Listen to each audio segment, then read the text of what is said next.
A los 71 años, descubrí que mi única hija estaba poniendo veneno en mi té todas las tardes. Ella pensaba que yo no lo sabía, que tomaría aquel té y no despertaría al día siguiente, pero lo escuché todo. Y decidí que no moriría como una tonta. Pero antes de continuar, checa si ya estás suscrito al canal y escribe en los comentarios. ¿Desde dónde estás viendo este video? Nos encanta saber hasta dónde están llegando nuestras historias. Nunca imaginé que el dolor más profundo de mi vida vendría de las manos de quien cargué en mi vientre por 9 meses. Mi nombre es Lupita, tengo 71 años, y durante toda mi existencia creí que el amor de madre era la cosa más pura e incondicional del mundo. Descubrí, de la peor forma posible, que ese amor puede no ser correspondido de la misma manera. Era un martes cualquiera de noviembre cuando mi mundo se derrumbó. Había ido al baño después de la comida, como siempre hacía. Sufro de problemas en la vejiga desde hace algunos años, así que esas idas y venidas se volvieron parte de mi rutina. Al volver por el pasillo, escuché voces que venían de la cocina. Mi hija Jimena estaba hablando con su esposo, Ricardo. «Ya lo puse en su té», escuché decir a Jimena, con una voz tan fría que no parecía la suya. «En 2 o 3 días, su cuerpo ya no va a aguantar. El médico dirá que fue el corazón. Nadie sospecha de nada cuando una vieja de 71 años muere de un infarto». Mis piernas temblaron. Me apoyé en la pared para no caerme. Mi corazón se aceleró de una forma que nunca había sentido, ni cuando perdí a mi esposo hace 10 años, ni cuando descubrí que tenía diabetes. Era un dolor diferente, que empezaba en el pecho y se extendía como fuego por todo el cuerpo. «¿Estás segura de que va a funcionar?», preguntó Ricardo. Su voz era baja, pero yo podía escuchar cada palabra con una claridad aterradora. «Sí, investigué bastante. Es un producto natural, nadie lo va a detectar. Y con su edad, el historial de presión alta y diabetes va a parecer muerte natural», respondió mi hija con una frialdad que me hizo cuestionar si realmente la conocía. Me quedé allí parada, recargada en la pared del pasillo, incapaz de procesar lo que estaba escuchando. Jimena. Mi Ximena. La niña que arrullé en mis brazos durante noches enteras cuando tenía cólicos. La niña que llevaba a la escuela todos los días, bajo la lluvia o el sol de Monterrey. La adolescente por la que trabajé en 2 empleos para poder pagarle una universidad privada.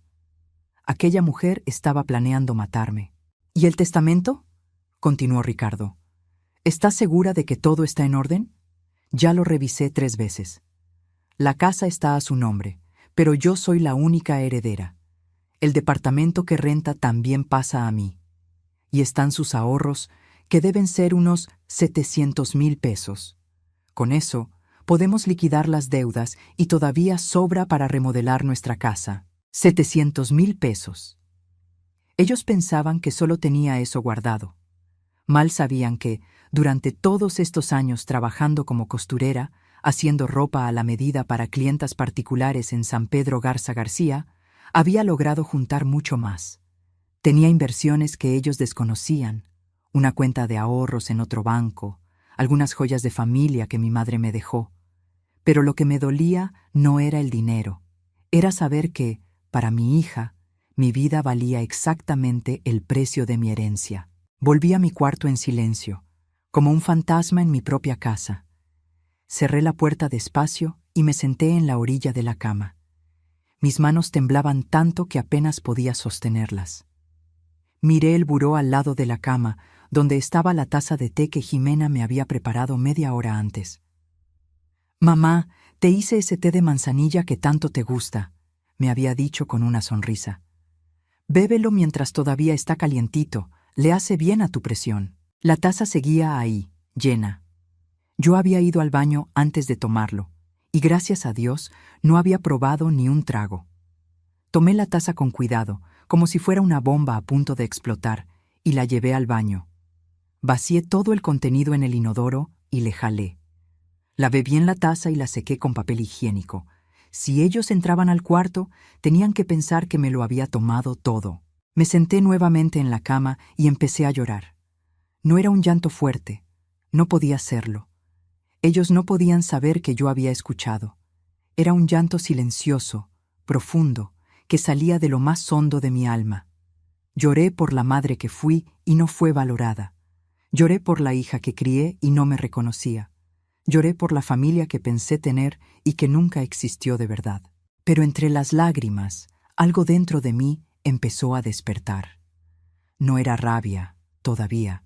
Era una determinación fría, calculadora. Si mi hija pensaba que yo iba a morir como una vieja tonta, estaba muy equivocada.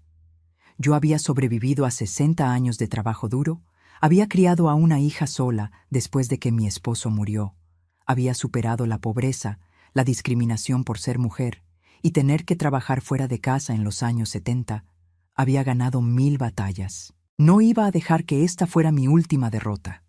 Poco a poco, mi mente empezó a funcionar. Necesitaba estar absolutamente segura de lo que había escuchado. No podía confrontarlos sin pruebas. No podía acusarlos y darles la oportunidad de negarlo todo, de hacerme parecer una vieja loca, senil, que estaba imaginando cosas. Necesitaba pruebas concretas.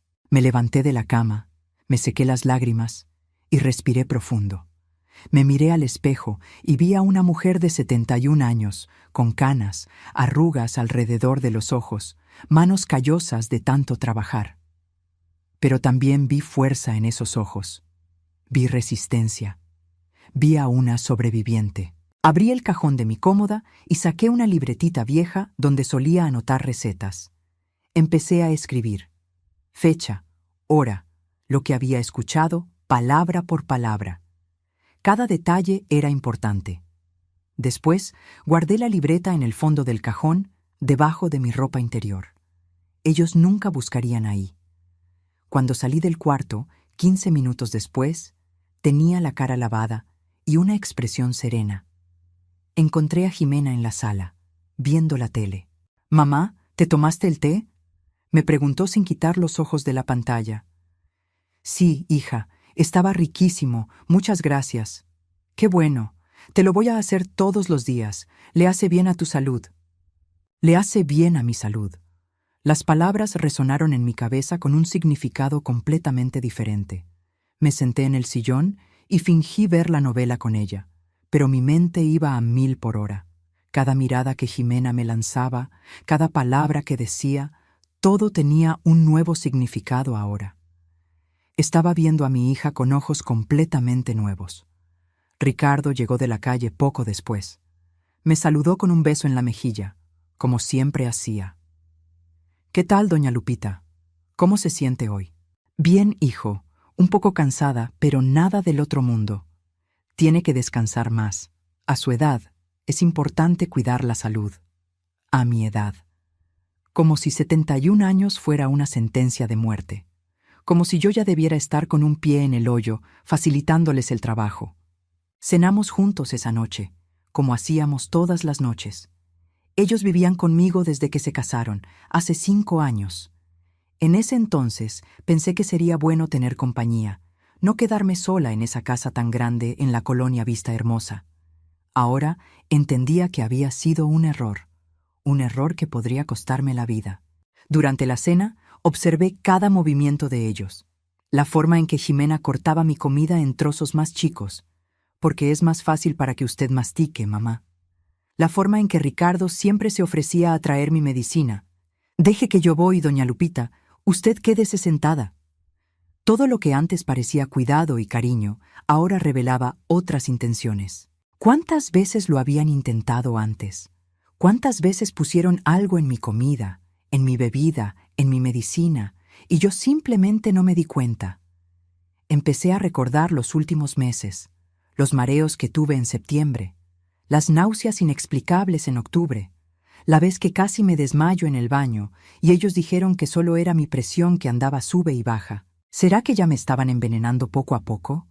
¿Será que el plan era viejo y yo apenas lo descubría ahora que estaban acelerando el proceso? Esa noche fue la más larga de mi vida. Me acosté en la cama, pero no pude dormir. Me quedaba imaginando cómo sería si me hubiera tomado aquel té. Sentiría dolor. ¿Cuánto tiempo tomaría? Fingirían tristeza cuando me encontraran muerta. ¿Llamarían a la ambulancia desesperados, actuando el papel de hija y yerno devastados?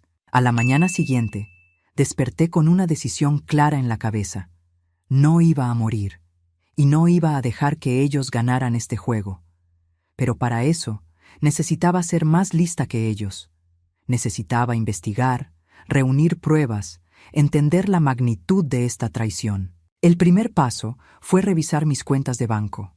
Prendí la computadora que estaba en mi cuarto y entré a la banca en línea. Lo que vi me dejó con la sangre helada. En los últimos 6 meses se habían hecho retiros pequeños, de 2,000 a 5,000 pesos, siempre con algunos días de diferencia. Transferencias que yo no reconocía. En total, casi 60,000 pesos habían desaparecido de mi cuenta. ¿Cómo fue esto posible? Yo siempre fui cuidadosa con las contraseñas, pero entonces recordé. Jimena tenía acceso a mi computadora. Ella siempre decía que necesitaba usarla porque la suya estaba lenta, que necesitaba imprimir unos papeles del trabajo. Ella había visto mis claves, las había anotado, y me estaba robando desde hacía meses. No eran solo asesinos en potencia, eran rateros. Me venían robando poco a poco, mientras planeaban mi muerte para quedarse con el resto. Imprimí todos los estados de cuenta y los guardé en una carpeta escondida en mi closet. Después, cambié todas mis contraseñas. Puse claves complejas que ellos jamás adivinarían. Si intentaban hacer más retiros, no iban a poder. Al día siguiente, cuando Jimena me ofreció el té de la tarde otra vez, lo acepté con una sonrisa. Gracias, hija. Eres tan atenta conmigo. No es nada, mamá. Usted se merece todos los cuidados del mundo. Llevé la taza al cuarto y vacié el contenido en un frasquito que había separado especialmente para eso. Necesitaba pruebas físicas. No sabía todavía cómo le iba a hacer para analizar eso, pero sabía que tenía que guardarlo. Durante el resto de esa semana, establecí una rutina. Todas las tardes, Jimena preparaba el té. Todas las tardes, yo fingía tomarlo y guardaba el líquido en frascos diferentes, cada uno con la fecha. Al final de la semana, tenía 7 muestras. También empecé a poner atención en todo lo que comía y bebía. Empecé a consumir solo alimentos que yo misma preparaba o que veía cómo se preparaban de principio a fin. Cuando Jimena me ofrecía algo, lo aceptaba, pero discretamente me deshacía de ello después. Tirar comida dolía, pero mi vida dolía más. En la segunda semana, después del descubrimiento, me armé de valor e hice algo que nunca imaginé que haría. Contraté a un detective privado. Encontré un anuncio en Internet de un profesional discreto que hacía investigaciones familiares en la Ciudad de México. Agendé una cita en un café lejos de mi casa. El detective era un hombre de unos 50 años, apariencia común, el tipo de persona que olvidas a los 2 minutos de verla. Perfecto para su chamba, me imaginé. Le conté toda la historia. Él me escuchó sin interrumpir, solo anotando algunos puntos en una libreta chica. «¿Qué quiere que investigue exactamente, señora?», me preguntó cuando terminé. «Quiero saber si tienen deudas. Quiero saber a dónde se está yendo el dinero que me robaron. Quiero saber si ya consultaron abogados sobre el juicio sucesorio. Quiero saber todo sobre sus vidas que claramente no sé. ¿Y sobre las sustancias en el té? ¿Quiere que las mande a analizar? ¿Puede hacer eso? Conozco un laboratorio particular que hace ese tipo de análisis. Sí, le va a costar unos 6,000 pesos por muestra». 6,000 pesos. Era caro, pero mi vida valía más que eso. Quiero que analice 3 muestras, las más recientes. ¿Y si da positivo a veneno? Ahí usted me dice qué hacer. Le entregué los 3 frascos, junto con una lista de todo lo que sabía sobre Jimena y Ricardo. Dirección del trabajo, placas de los carros, nombres completos, CURP, todo. «Voy a necesitar una semana», dijo él. «Me vuelvo a poner en contacto». Esa semana tuve que hacer el papel de mi vida, actuar normal, platicar con ellos como si nada hubiera pasado, aceptar el maldito té envenenado y fingir que me lo tomaba. Cada día era una tortura psicológica. Jimena empezó a comentar que me veía más pálida, más cansada. «Mamá, creo que debería ir al doctor. No se ve muy bien. Claro que quería que fuera al doctor. Así, cuando apareciera muerta, ya habría historial reciente de consultas, de estarme sintiendo mal. Todo muy bien planeado. Estoy bien, hija. Solo un poco cansada, pero es normal a mi edad. De todos modos, le voy a sacar una cita. Es importante hacerse un chequeo seguido. Me sacó la cita con mi doctor de siempre, el doctor Alberto, un señor de unos 60 y tantos años que me atendía en el Hospital Muguerza desde hacía más de una década. En la consulta, una semana después, me hizo los exámenes de rutina. Doña Lupita, sus exámenes están normales, la presión un poquito alta, pero nada de qué preocuparse. La diabetes controlada, usted está muy bien para su edad. Doctor, ¿le puedo hacer una pregunta? Me arriesgué. Si una persona de 71 años muriera de un infarto, ¿ustedes pedirían autopsia?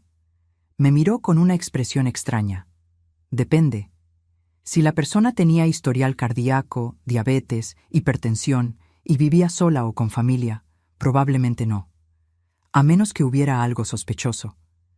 ¿Por qué la pregunta, doña Lupita? Solo curiosidad. Vi un programa en la tele sobre eso, pero yo sabía que se había quedado con la duda. Tal vez eso fuera bueno. Tal vez, si algo me pasaba, él se acordaría de esta plática. 7 días después de la cita con el detective, me llamó. Doña Lupita, necesito hablar con usted en persona. ¿Puedo ir a su casa? No, prefiero que nos veamos fuera. ¿En el mismo café de antes? Claro, mañana a las 10. Esa noche, le avisé a Jimena que había quedado de verme con una antigua compañera de trabajo para echar el chisme. Ni me peló. Solo asintió con la cabeza mientras le movía al celular. El detective llegó puntual. Traía una carpeta gorda con documentos. Doña Lupita, tengo buenas y malas noticias. ¿Cuáles quiere primero? Las malas. Las 3 muestras de té dieron positivo a digitálicos en dosis tóxicas. Es un compuesto que se encuentra en algunas plantas, como la dedalera. En dosis chiquitas se usa como medicina para el corazón. En dosis grandes causa arritmia, paro cardíaco. Y es casi indetectable en autopsias comunes, especialmente en personas con historial de problemas del corazón. Mis manos empezaron a temblar. Yo lo sabía, pero escuchar la confirmación era diferente. ¿Y las buenas noticias? Están hasta el cuello de deudas. Su hija tiene 2 tarjetas de crédito a tope, sumando casi 300,000 pesos. Su esposo tiene un préstamo de nómina que le quita el 40% de su sueldo. Han dejado de pagar la mensualidad del carro 3 veces en los últimos 6 meses. Y hay más. Visitaron 4 inmobiliarias diferentes en las últimas semanas, preguntando cuánto vale su casa. Abrió la carpeta y me enseñó fotos. Jimena y Ricardo entrando y saliendo de inmobiliarias. Documentos enseñando las deudas, estados de cuenta de tarjetas con compras de ropa cara, restaurantes, viajes a Cancún. Han estado viviendo por encima de sus posibilidades durante años, continuó el detective. Y usted ha sido su banco. Los 60,000 que desaparecieron de su cuenta se usaron para pagar abonos de tarjetas. Pero no fue suficiente, necesitan más, mucho más. Y matándome lo tendrían todo. Exactamente. También descubrí que su hija buscó a un abogado especialista en herencias hace 2 meses. Quería saber cómo agilizar el trámite en caso de muerte natural. Agilizar el trámite. Como si yo fuera solo un estorbo burocrático entre ellos y el dinero. ¿Qué quiere hacer usted con esta información?, preguntó el detective. Respiré profundo. Aún no lo sé, pero necesito pensarlo bien. ¿Puede guardar todas estas pruebas en un lugar seguro? Ya saqué copias de todo. Tengo un original y le dejo otro a usted. ¿Y doña Lupita? Sí. Tenga mucho cuidado. La gente desesperada hace cosas desesperadas. Si se dan cuenta de que usted ya sabe... No tuvo que terminar la frase. Yo entendía perfectamente el peligro que corría. Volví a casa ese día cargando el peso de una verdad insoportable. Ya no era sospecha, era certeza absoluta. Mi hija me estaba envenenando y tenía pruebas concretas de eso. La pregunta ahora era, ¿qué hacer con esa información? Pasé días dándole vueltas a esas ideas. Seguí fingiendo que me tomaba el té. Seguí actuando como si no supiera nada, pero por dentro estaba planeando mi venganza. No una venganza violenta, no, sino una venganza que les demostrara que subestimaron por completo a la mujer que pensaban que podían eliminar. Primera cosa, proteger mis bienes. Agendé una cita con mi abogado, el licenciado Mauricio, un profesional que conocía desde hacía años y en quien confiaba plenamente. Doña Lupita, ¿quiere hacer algunos cambios en su testamento?, me preguntó cuando le expliqué vagamente que quería revisar mis papeles. Quiero hacer más que eso. Quiero proteger todo lo que tengo. Le conté la historia completa. Le enseñé las pruebas. Vi el impacto en su cara. Válgame Dios, doña Lupita, tiene que denunciar esto de inmediato. Voy a denunciar. Pero primero tengo que protegerme. Si algo me pasa antes de que actúe, quiero que ellos no reciban absolutamente nada. Trabajamos juntos en los cambios. Primero, transferí la mayor parte de mi dinero a una cuenta en otro banco, a nombre de una empresa fachada que creamos. Era legal, solo una forma de proteger los recursos. Segundo, cambié el testamento. Dejé el 80% de todo a instituciones de beneficencia que cuidan a adultos mayores abandonados. El otro 20% para mi sobrino Marcos, hijo de mi hermana, un muchacho honesto que siempre fue muy cariñoso conmigo. Para Jimena le dejé exactamente un peso y una carta explicando el motivo. Pero doña Lupita, dijo el licenciado Mauricio, aunque cambie el testamento, si le pasa algo, su hija puede impugnar alegando que usted no estaba en sus facultades mentales. Por eso me voy a hacer una evaluación psiquiátrica completa. Quiero que quede documentado que estoy perfectamente lúcida y capaz. Y así lo hice. Pasé por 3 psiquiatras diferentes, todos certificando mi perfecta salud mental. Guardé todos los dictámenes con el licenciado Mauricio. La segunda parte del plan era más delicada. Quería pescar a Jimena y Ricardo con las manos en la masa, con pruebas irrefutables que ni el mejor abogado del mundo pudiera pelear. Compré cámaras escondidas por internet. Diminutas, imposibles de detectar. Instalé una en la cocina, disfrazada en un reloj de pared. Otra en la sala, dentro de un portarretratos. Una tercera en el pasillo. Todas grababan video y audio en alta definición, guardando todo automáticamente en la nube. Me tomó 2 semanas instalar todo discretamente. Jimena y Ricardo no tenían idea de que cada movimiento suyo estaba siendo grabado. Y entonces, esperé. No tardó mucho. Un jueves por la tarde, mientras yo supuestamente dormía en mi cuarto, las cámaras captaron todo. Jimena estaba en la cocina, preparando mi té. Ricardo entró. ¿Cuánto tiempo más vamos a tener que estar haciendo esto?, preguntó él, claramente de malas. No sé, ya se debería haber muerto. No entiendo por qué está aguantando tanto. ¿Estás segura de que estás usando la dosis que es? Sí, investigué mucho. Tal vez es más fuerte de lo que parece.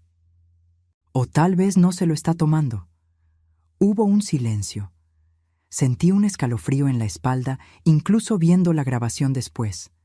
Estaban empezando a sospechar. Imposible, dijo Jimena finalmente. La veo tomándoselo casi todos los días, y cuando no la veo, la taza está vacía después. Pues súbele a la dosis. Ya me cansé de esto. Las deudas siguen creciendo. Necesito el dinero ya. No puedo subirle mucho. Puede dejar rastro en la autopsia. ¿Cuál autopsia? Tiene 71 años, diabetes, presión alta. Nadie va a pedir autopsia. Como sea, me voy a quedar con la dosis. Unas semanas más y ya queda. Unas semanas más. Estaban hablando de mi muerte con la misma naturalidad de quien planea un viaje a Puebla. Después de esa grabación, supe que tenía que actuar rápido. No podía esperar mucho más. Se estaban desesperando, y la gente desesperada comete errores. O peor, toma medidas drásticas. Hablé otra vez con el licenciado Mauricio. Le enseñé las grabaciones. Doña Lupita, esto es más que suficiente para una denuncia penal. Usted tiene pruebas materiales, análisis toxicológicos, videos. Van a ir a la cárcel. Lo sé. Pero antes de denunciar, quiero hacer algo. ¿Qué cosa? Quiero que sepan que ya los descubrí. Quiero ver su reacción. Quiero que sientan lo que yo sentí cuando descubrí que mi propia hija me quiere matar. Doña Lupita, eso puede ser peligroso. Si saben que usted sabe... Por eso lo voy a hacer en un lugar público, con testigos, y justo después me voy directo a la policía. Planeé todo con mucho cuidado. Agendé una comida familiar en un restaurante en Polanco, un lugar que a Jimena le encantaba, pero al que casi no íbamos porque era carísimo. Dije que quería celebrar mi cumpleaños por adelantado, que quería hacer algo especial con ellos. Jimena se sorprendió, pero se puso contenta. «Mamá, qué buena idea, nos va a encantar». Lo puse para un domingo, 2 semanas después. Eso me dio tiempo de organizar todo. Le avisé al licenciado Mauricio, le avisé al detective, le avisé a mi sobrino Marcos. Todos sabían lo que iba a hacer y estarían preparados para las consecuencias. En esas 2 semanas, seguí con la rutina. Seguí fingiendo que me tomaba el té. Pero también empecé a actuar de forma diferente. Más fría, más distante. Quería que sintieran que algo había cambiado, aunque no supieran exactamente qué. «Mamá, ¿todo bien?», me preguntó Jimena unos días antes de la comida. La noto rara. «Estoy bien, hija, solo pensativa, reflexionando sobre la vida, sobre las decisiones que tomamos». «¿Qué tipo de decisiones?». «Todas. La decisión de ser madre, de confiar en la gente, de creer que el amor de familia es más fuerte que cualquier cosa». Vi una sombra de preocupación pasar por su cara, pero fue rápido. Se está volviendo filosófica con la vejez. Tal vez, o tal vez finalmente estoy viendo las cosas como son en realidad. Llegó el domingo de la comida. Me puse mi mejor ropa, una blusa azul que Jimena me había regalado la Navidad pasada. La ironía no se me escapó. Me peiné, me puse labial. Quería verme bien para lo que venía. Llegamos al restaurante a las 11:30. Era un lugar muy bonito, con manteles blancos y meseros de uniforme. Jimena y Ricardo estaban animados. Pensaban que solo era una comida, una celebración de mi cumple. Pobres de ellos. Pedimos la comida, platicamos de cosas sin importancia. Ellos contaron del trabajo, de unos amigos que habían visto hace poco.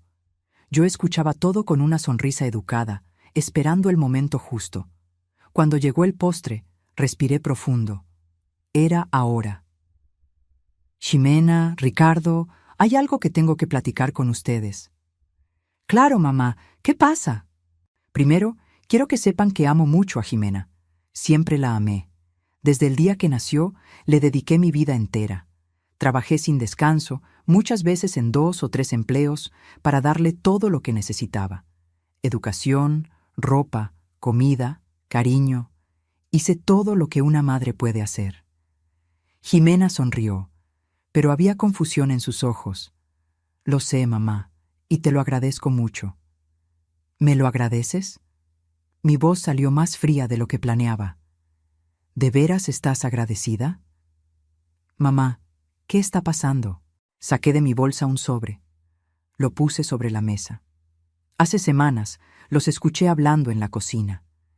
Escuché a Jimena diciendo que le había puesto medicina a mi bebida, que en unos días mi cuerpo ya no aguantaría, que el doctor diría que fue el corazón. El silencio que siguió fue absoluto. Vi cómo la sangre se le iba de la cara a Jimena.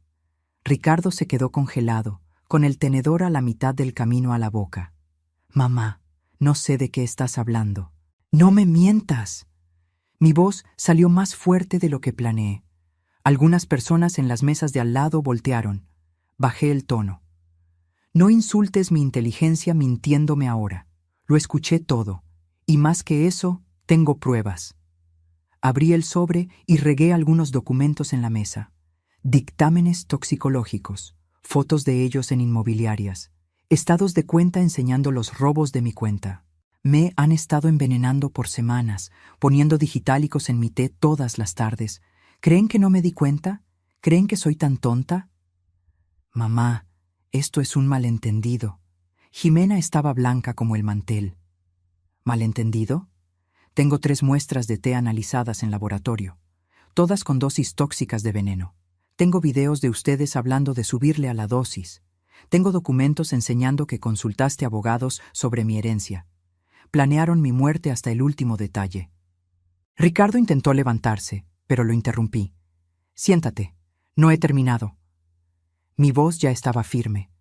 Todo el dolor, toda la rabia de las últimas semanas se estaba convirtiendo en una determinación fría. 60,000 pesos me robaron de mi cuenta.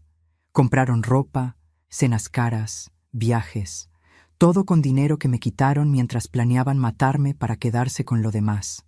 Me dan asco los dos. Mamá, por favor. Jimena ya estaba llorando. Lágrimas de cocodrilo, pensé. Lágrimas de quien fue atrapada, no de quien se arrepiente. No me digas, mamá. Una madre cría, ama, protege. ¿Y una hija? Una hija debería honrar, cuidar, amar de vuelta. Me traicionaste de la peor forma posible. Me envenenaste, me robaste, planeaste mi muerte. Saqué otro sobre. Este es el Nuevo Testamento. Ustedes no van a recibir nada. 0. Todo se va a la caridad y para mi sobrino Marcos. Y cambié todas las claves de las cuentas. No van a poder robarme ni un centavo más. Usted no puede hacer eso. Ricardo finalmente habló con la voz temblando de coraje. Puedo y lo hice. Y más aún, cuando salgamos de aquí, me voy directo a la delegación. Voy a entregar todas las pruebas. Los van a meter a la cárcel por intento de homicidio calificado, fraude, abuso contra adultos mayores. Les pueden dar de 10 a 20 años. Jimena sollozaba fuerte. Mamá, no hagas eso. Por favor. Fue un error. Fue la desesperación, las deudas. ¿Las deudas que ustedes mismos se hicieron por vivir como ricos sin serlo? ¿Comprando cosas que no podían pagar? ¿Y la solución era matarme? Te lo íbamos a pagar todo de vuelta. ¿Matándome? Ximena, escucha lo que estás diciendo. Mi voz se quebró. Por un momento, la madre traicionada habló más fuerte que la mujer vengativa. Eres mi hija, mi única hija. ¿Cómo pudiste? No quería, dijo ella entre sollozos, pero estaba desesperada. Las deudas, los bancos llamando diario, amenazando con demandarnos. Y tú tienes tanto dinero guardado. Dinero que trabajé 60 años para juntar, dinero por el que sudé, por el que sacrifiqué mi juventud, mi salud, todo para tenerlo. ¿Y ustedes pensaron que tenían derecho a eso? ¿Antes de que yo me muriera por ley de vida? La gente de alrededor ya ni siquiera fingía que no escuchaba. El restaurante entero estaba callado, todos mirando nuestra mesa. Lo peor de todo, continué, y mi voz ya estaba más calmada pero cargada de una tristeza profunda. No es el dinero, no son los bienes. Es saber que, para ti, mi vida valía menos que 700,000 pesos. Que preferiste verme muerta antes que simplemente pedir ayuda. Que me mirabas todos los días a los ojos, me abrazabas, me decías mamá, mientras me envenenabas poco a poco. Mamá, te dije que no me llamaras así. Me levanté, tomé mi bolsa. Cuando me muera, y algún día me voy a morir, porque todos nos morimos, quiero que se acuerden de esto, que tuvieron la oportunidad de pasar mis últimos años a mi lado, de hacerme feliz, de ser una familia de verdad. Pero escogieron el dinero, y por esa elección van a pagar. Salí del restaurante con la frente en alto. Mi sobrino Marcos me estaba esperando afuera, como quedamos. Me abrazó. ¿Lo lograste, tía? Lo logré. ¿Y ahora? Ahora vamos al Ministerio Público. La delegación era un edificio viejo, con las paredes descarapeladas y olor a humedad. Nunca había estado en una antes. Nunca imaginé que un día tendría que estarlo. El fiscal encargado del caso era un hombre de unos 40 años, el licenciado Enrique. Escuchó mi historia con mucha atención, revisando cada papel que puse en el escritorio.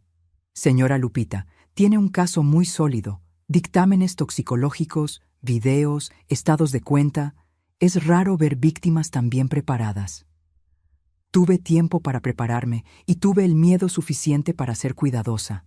Voy a girar las órdenes de aprehensión hoy mismo. Su hija y su yerno van a ser arrestados por tentativa de homicidio calificado. ¿Sabe que va a tener que testificar? Lo sé, y estoy lista. También voy a recomendar una orden de restricción. No pueden acercarse a usted. Ellos viven en mi casa.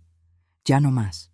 Con la orden de restricción van a tener que salirse de inmediato. Y así pasó.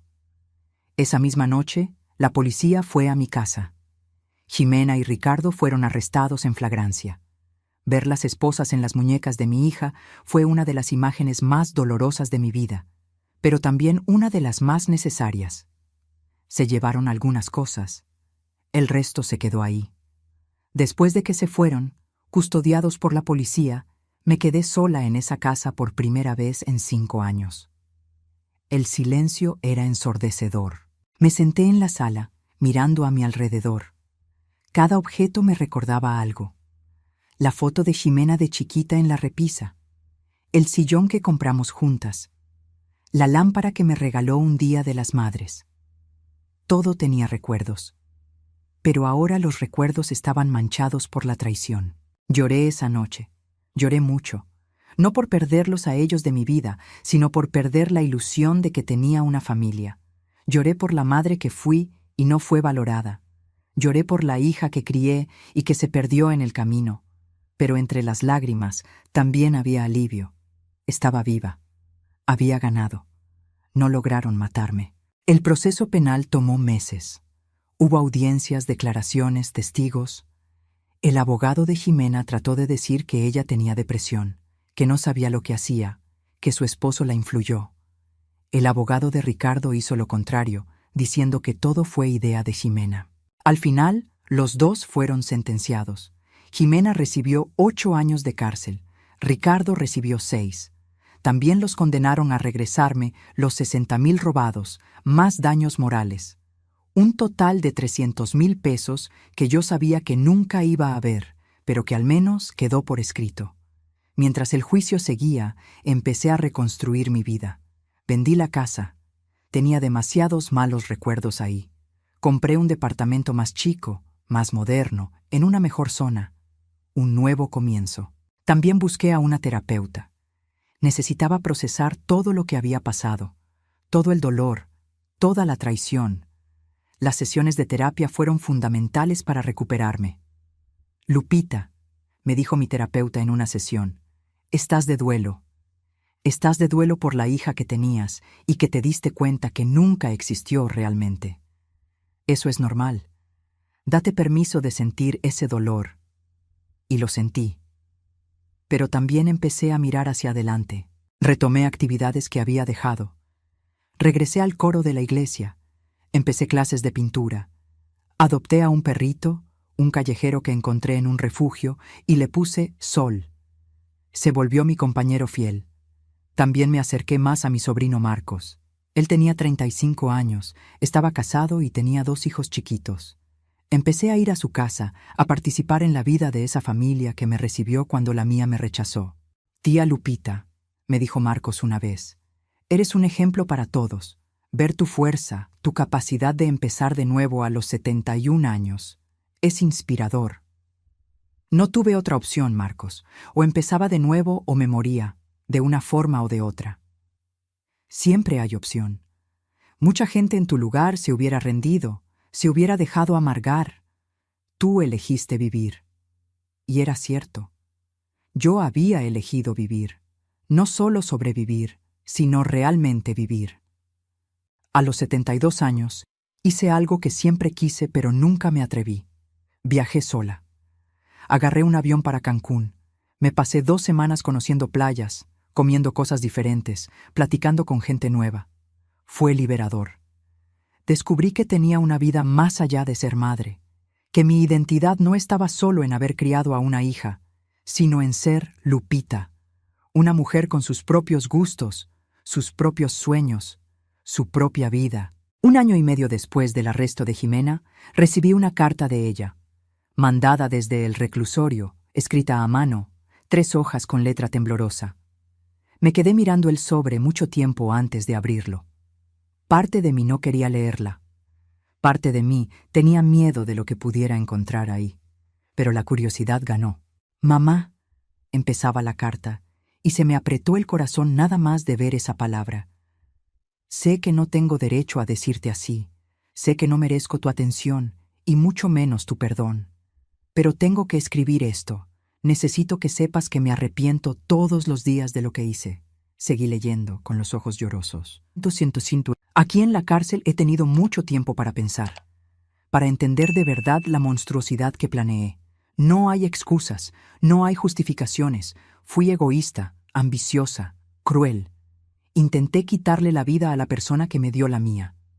No hay crimen más grande que ese. Pienso en ti todos los días, en cómo era todo antes, en cómo trabajabas tanto para darme todo, en cómo desperdicié todo el amor que recibí. Entiendo si nunca me puedes perdonar, entiendo si nunca me quieres volver a ver, pero quería que supieras, me arrepiento. Desde el fondo de mi alma, me arrepiento.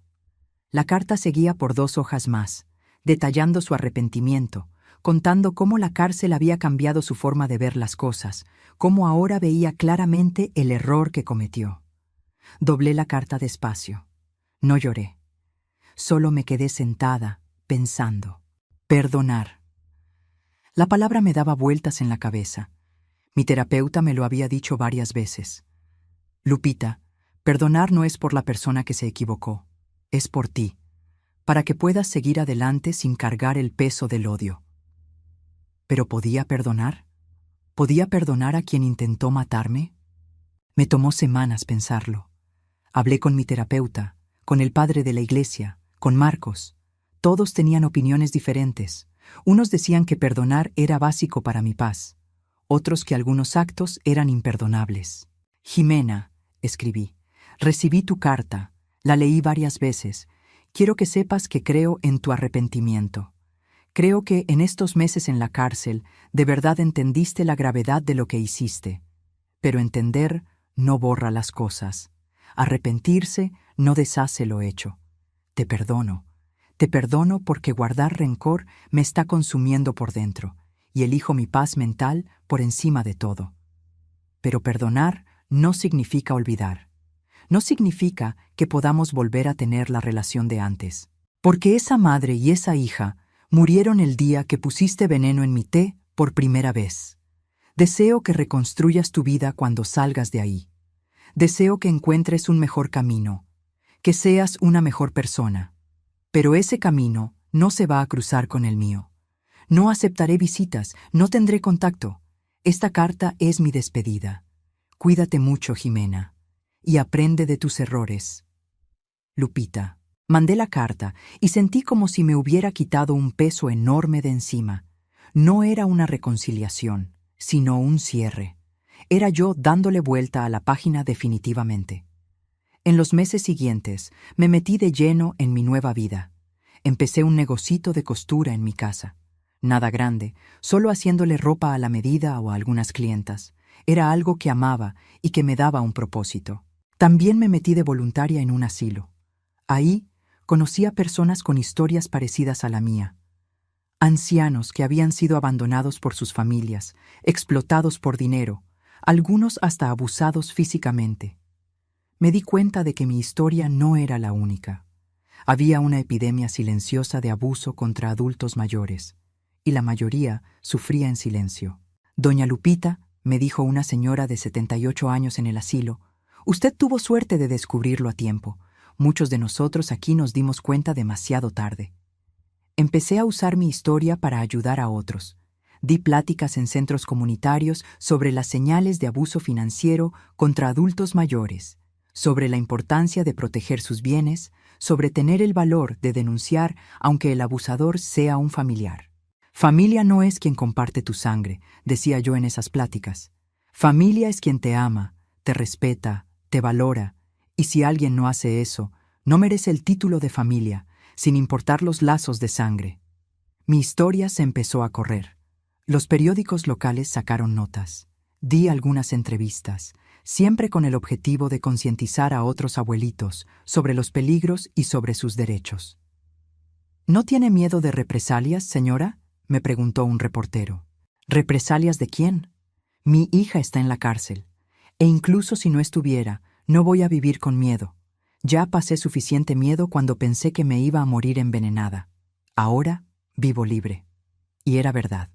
Por primera vez en mucho tiempo me sentía genuinamente libre. A los 73 años pasó algo que nunca esperé.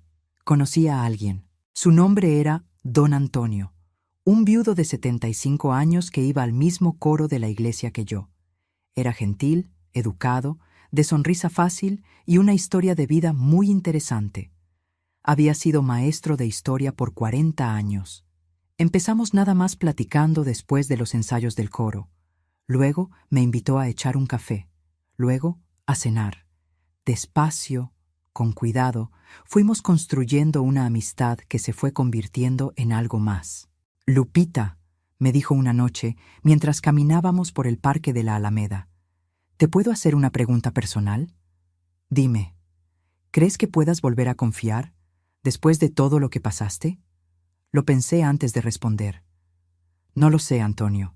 Sinceramente, no lo sé.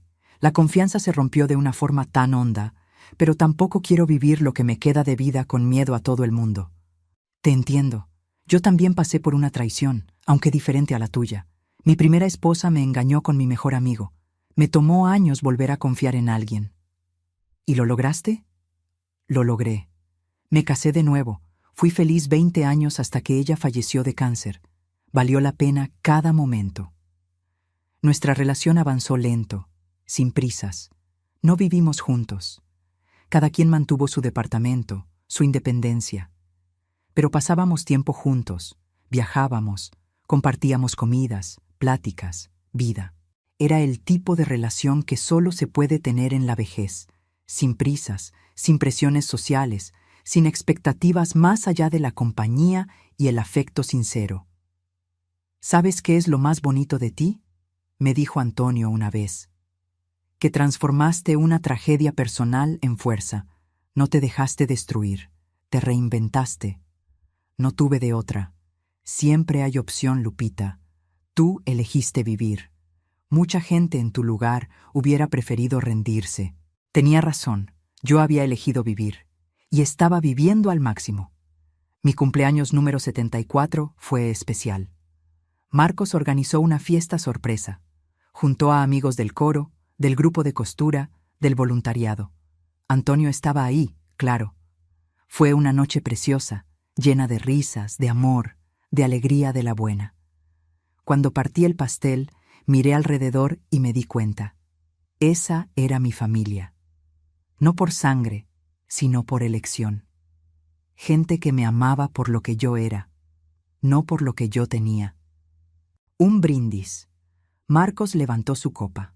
Por la tía Lupita, la mujer más fuerte que conozco, que nos enseñó que nunca es tarde para empezar de nuevo, para elegir nuestra dignidad, para vivir de verdad. Todos levantaron sus copas. Yo estaba llorando, pero eran lágrimas de felicidad. Felicidad real, algo que no sentía hacía mucho.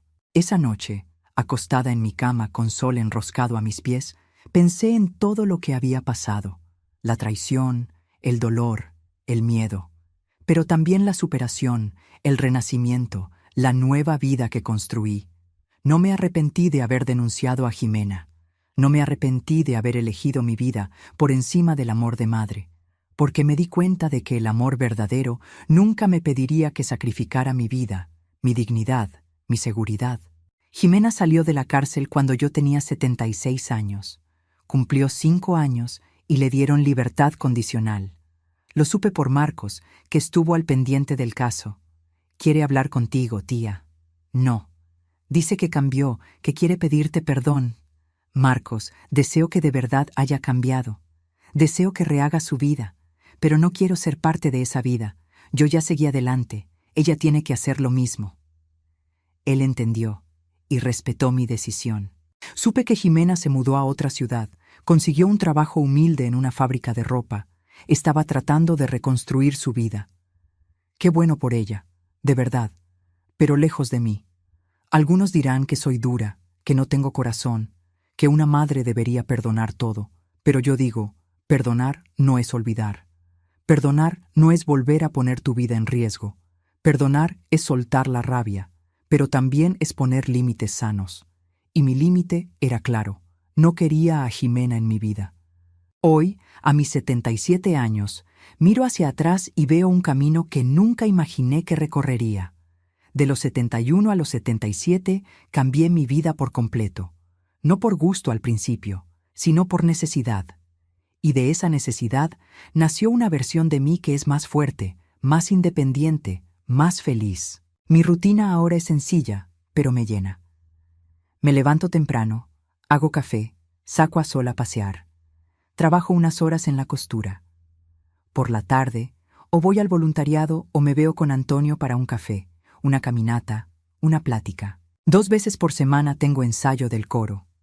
Una vez al mes viajo a algún lugar nuevo, a veces con Antonio, a veces con Marcos y su familia, a veces sola. Descubrí que me encanta viajar sola. La libertad de hacer lo que quiera, cuando quiera, sin tener que darle explicaciones a nadie. Económicamente estoy tranquila.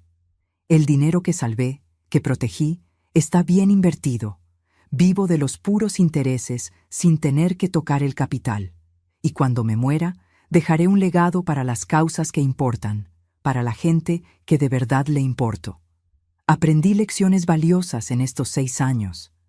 Aprendí que la familia no es solo la sangre, que el respeto es la base de cualquier relación, que nunca es tarde para empezar de nuevo, que la dignidad no tiene precio. Aprendí que hay mucha gente como yo, abuelos siendo explotados, abusados, maltratados por sus propias familias. Y aprendí que podemos cambiar eso alzando la voz, contando nuestras historias, animando a otros a que también se protejan. Por eso estoy contando mi historia ahora, para que otros adultos mayores sepan, no están solos, tienen derechos, merecen respeto, y nunca, jamás, es demasiado tarde para elegir su dignidad. Si tú estás pasando por algo parecido, si sospechas que alguien te está quitando tu dinero, si sientes miedo de la gente que debería cuidarte, tenlo claro, puedes actuar. Documenta todo. Busca ayuda legal. Confía en tu instinto. Y si es necesario, ten el valor de alejarte. Perder a una hija fue el dolor más grande de mi vida. Pero descubrir que esa hija nunca existió realmente, que el amor que sentí nunca fue correspondido como merecía, eso fue liberador. Doloroso, pero liberador. Hoy, cuando me veo al espejo, veo a una mujer diferente a la de hace 6 años. Veo el pelo más blanco, más arrugas, pero también veo fuerza, veo resiliencia, veo a alguien que sobrevivió a lo que muchos considerarían insoportable, y veo a alguien que está feliz, genuinamente feliz. Antonio me pidió matrimonio el mes pasado. A los 77 y 79 años, respectivamente, a algunos les parecerá una tontería, pero para nosotros tiene todo el sentido. No vamos a vivir juntos, ni mucho menos, pero queremos hacer oficial nuestro compromiso el uno con el otro, nuestro amor, nuestra compañía. Lupita, me dijo cuando me lo pidió, quiero pasar los años que me queden al lado de alguien que eligió vivir, incluso cuando lo más fácil era rendirse. Alguien que me inspira a ser mejor cada día. Le dije que sí. Y en 3 meses tendremos una ceremonia chiquita, solo para los amigos más cercanos y nuestra familia elegida. A veces todavía pienso en Jimena. Me pregunto cómo estará, si de verdad cambió, si encontró algo de paz. No con nostalgia o ganas de volver a verla, sino con la curiosidad de quien ve la vida de un extraño. Porque eso es en lo que se convirtió para mí, una extraña que comparte mi ADN. Le deseo que le vaya bien, de lejos, pero nuestros caminos no se van a volver a juntar. Y está bien, estoy en paz con eso. Mi mensaje final para quien esté leyendo esta historia. Tu vida vale más que cualquier herencia, cualquier bien material, cualquier relación tóxica, aunque sea de familia. Protégete, valórate. Y si hace falta, ten el valor de empezar de nuevo, no importa la edad que tengas. Yo empecé de nuevo a los 71, y estos han sido los mejores años de mi vida, no por las cosas materiales, no por grandes logros, sino por la simple libertad de vivir sin miedo, rodeada de gente que me ama de verdad, Si yo pude, tú también puedes. La vida sigue. Y puede ser buena, muy buena, a pesar de todo. Si te gustó esta historia, por favor dale like a este video y suscríbete al canal. Deja un comentario contando qué te pareció y compártelo con alguien que necesite escuchar esto. Y si de verdad te gustó el contenido, considera hacerte miembro de nuestro canal para tener acceso a contenido exclusivo y ayudarnos a seguir creando historias que llegan al corazón. Gracias por vernos y hasta la próxima.